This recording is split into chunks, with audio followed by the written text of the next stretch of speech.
UFC Saudi Arabia fight night just took place, and I couldn't have been more wrong on the main event and co-main event, and really the entire main card. I almost got swept 0 for 5. I went 1 for 4 on the main card. I did awful on picks. I obviously was the guy saying Izzy masterclass. I thought Shara would win. I knew that that was a tough fight, but still getting straight into it. My recap, main event, Adesanya Imavov first. I thought Izzy was doing great. I really thought he was doing good. I thought he won the first round. His kicks looked great. He was landing a lot of good body kicks, leg kicks, and I said I really wanted him to target those areas more than the head kicks, especially early on to kind of stack up damage. I knew that the shots down the middle for Imavov were kind of his keys to victory because those are his best weapons. I just didn't think it would put out Adesanya. I really didn't. And I didn't think it was going to, put him out pretty much cold. Adesanya, I feel like he has a pretty good chin. Even like Alex Pereira's TKO over him, I don't even think that was as brutal as this one, to be honest. And he took way more shots in that fight. He has taken a lot of damage over his career.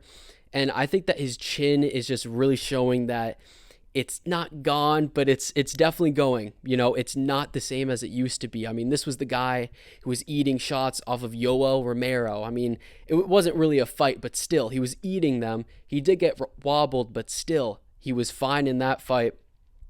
Other guys, Dricus du Plessis, yeah, he kind of got rocked, but he wasn't like this. Even Alex Pereira in the second fight, Pereira was landing some really good shots, and he was unfazed. The first fight with Pereira and Adesanya, it took until the last 3 minutes for Pereira to TKO him and not even put him out. And in this fight, he not only does he get knocked out, he gets knocked out pretty early. And it wasn't like an Usman knockout where he's winning rounds 2, 3, 4, clearly up, and he just gets caught coasting. It wasn't even that. He just got put out within the first 6, 7 minutes of the fight.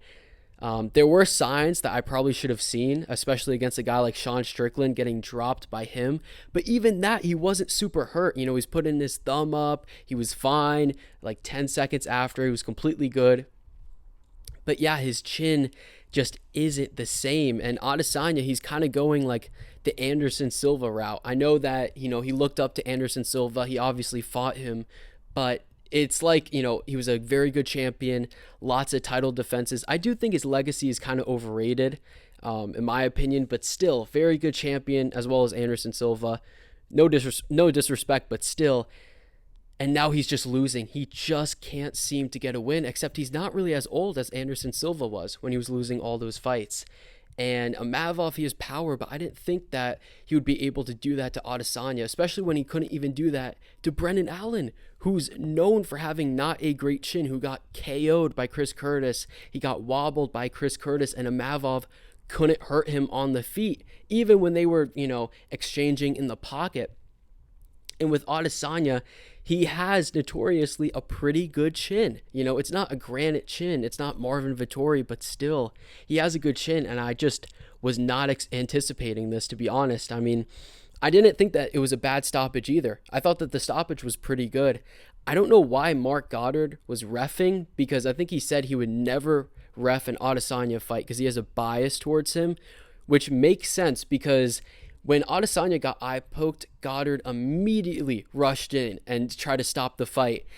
And Goddard is kind of notorious for saying, nope, fight on, fight on. I think it may have even been the Cormier and Stipe fight. I could be wrong, where he didn't stop it when it was one of the worst eye pokes I've ever seen. And I think from here, I think Adesanya, I think he has to retire, honestly. I think that this is really the end for him. I don't see why he would keep on fighting. I wasn't super confident in the co-main, but I was pretty confident in the main event, to be honest. I was at least confident that Adesanya wouldn't get finished. And I think Imavov should fight Baralho, to be honest. He doesn't want to fight Hamzat because they're friends. So, I mean, he's not going to fight Hamzat for a title eliminator. I don't think that he should fight for the belt next. Hamzat has to fight next. And he 100% deserves the title shot. If Imavov beats Baralho, yeah, he's undeniable for the title. And if Baralho beats him, he's undeniable. You have to make that fight. Should be honestly 5 rounds for that fight too, because if they're going to fight for the title, they might as well start fighting 5 rounds. I say that you make that fight. They could do that as maybe a Brazil main event of a fight night, something like that, if they go to Brazil, or if they go to France, they could do that main event 5 rounds. In my opinion, moving on to the co-main event, again, I was dead wrong. I know a lot of people were picking MVP in my comments, so shout out to y'all. Horrible pick on my part. I wasn't super confident in Shara. I'm going to be real. I know I said that he was a lock. I swear I only said that because I needed a title. I did think Izzy was a lock, though. I didn't really think Shara was a lock. I thought that he was going to win. And yeah, not only was I wrong about this, I feel like a lot of people were wrong. Not necessarily picking Shara, because I feel like most people picked MVP, even though he was the underdog. But the UFC commentators, they were hyping up this fight so much, like that this was going to be one of the best fights of all time. It was crazy because it's like these people have never watched a fight from these two. They're not super exciting. They're only really exciting because of like the showboating with MVP, and if they get a crazy knockout, almost like an Adesanya. If they don't get the highlight reel KO or they get finished, it's not super entertaining, to be honest. So they were completely wrong on that part. The betting odds were horrible. I mean, Shara was a minus 225 if I'm not mistaken, which I know I picked him. I didn't think that made sense. I thought he should have been maybe a minus 130, minus 150, something like that. But the odds were atrocious and people were making free money off of MVP. And I never liked this fight to begin with because MVP, again, he's low output. I know a lot of people think he's super entertaining. I don't like either of these guys. I don't like even either of the guys in the main event. I'm just pissed because I got my picks wrong, but I don't like either of these two. MVP, I think he is an underrated, he's one of the best strikers in the UFC, but he's very low output, and he just does a lot of showboating. And I knew that if there's not a finish in this fight, it's probably going to be boring. But yeah, horrible matchmaking too. They ruined a prospect who is their staple for Abu Dhabi cards, Saudi Arabia cards, a staple for a 37, almost 38-year-old welterweight who said he doesn't want to fight at 185. I mean, this fight never made any sense to begin with. And I never thought Shara would go super far. I thought maybe if he wins this, they'll give him the Adesanya fight and then he would lose. But yeah, I mean, this was shocking. I thought that they would at least kind of slow roll him instead of giving him MVP right away. Again, betting odds, atrocious. Vegas has been losing so much money this year. But yeah, MVP, he doesn't really have that style that you could trust, in my opinion. I get that he won, but he wins a lot of his fights just off of body language. Like, this wasn't, outside of round 2, this wasn't super dominant. Like, round 1 was super close. MVP just narrowly outpointed Shara. And the third round, I thought Shara won. I mean, I really feel like if Shara would have landed 2 to 3 more leg kicks in the first, you could genuinely give him the fight. But it was razor close. I thought Shara would increase the volume like he normally does, and he would be able to take those 2 rounds. The first round went how I expected.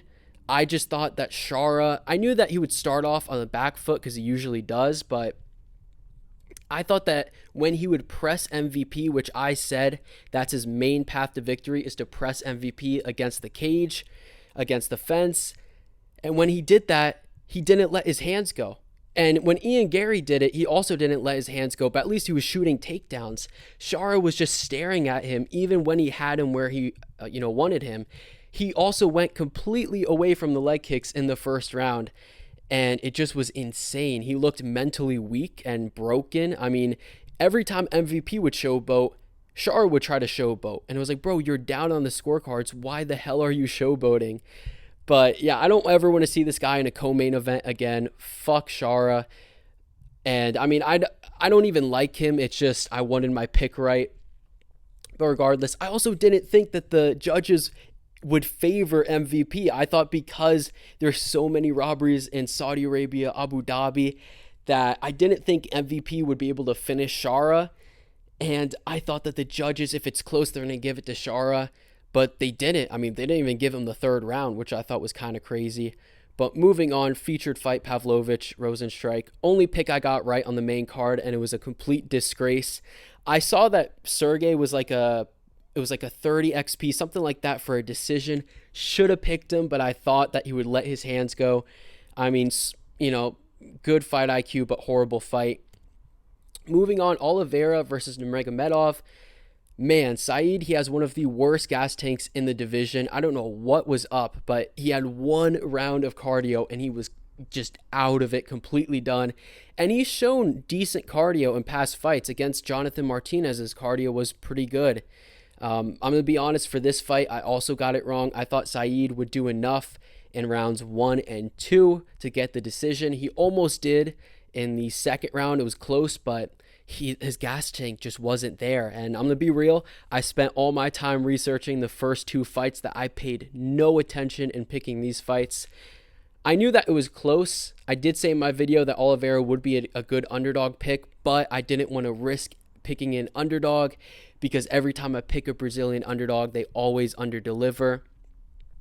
And I've been getting so many picks wrong, so I was like, okay, I can't afford to pick any underdogs. And this was the card of the underdogs. Again, I trusted the odds makers and the last name, which cost me. And yeah, this just isn't the year of the Dagestanis. They're losing like crazy. And I'm thinking about picking Alex Pereira. I was going to pick Ankalaev, but honestly, I don't trust those guys anymore. And I've been picking Pereira pretty much the whole time until recently, but we'll see. It was a pretty good first round, very entertaining first round. Second half of the fight was atrocious. Saeed completely gave up, quit, just sat on bottom. Horrible ending to the fight. Versus Davis. Again, I thought that the odds were wrong, but I trusted them. Didn't really pay much attention to this fight. Just picked the favorite. I'm gonna stop doing this because this has been costing me so many of my picks where I put all my effort to the main event, and you have fucking Arman Sarukian's fucking dumbass pulling out the day of. And I end up doing awful in the rest of the card. So definitely going to stop doing that. Going to do more research for the earlier fights if I think that they're worth it. I do think that this is a fight, that was really entertaining. Davis, a really good grappler, but man, he is just low IQ, pulling guard first round. And apparently his team, top 5 lightweight. He'll never be ranked at lightweight at 155, which is the best division in the sport. Very overrated. Ziam looked really good, to be honest. But yeah, moving on. We have the prelims, which I should have swept the prelims. The first fight was a robbery. I should have went 6 for 6. Again, no one cares about the prelims. And of course, I do good on the prelims. Some solid fights. I should have stuck with Shamil first round KO. I said that as a joke. And then I picked him by a decision. But yeah, I mean, I've been doing good on the prelims, but I can't get any of the main card fights right. We'll see how we do next week in Australia. Probably won't do good on those either because it's a shit card. Honestly, I may not even do full card predictions for that fight card because I think it's that bad. I'll probably give my prediction breakdown on the main event soon. We'll see if I get that one wrong too. But yeah, that is it for me.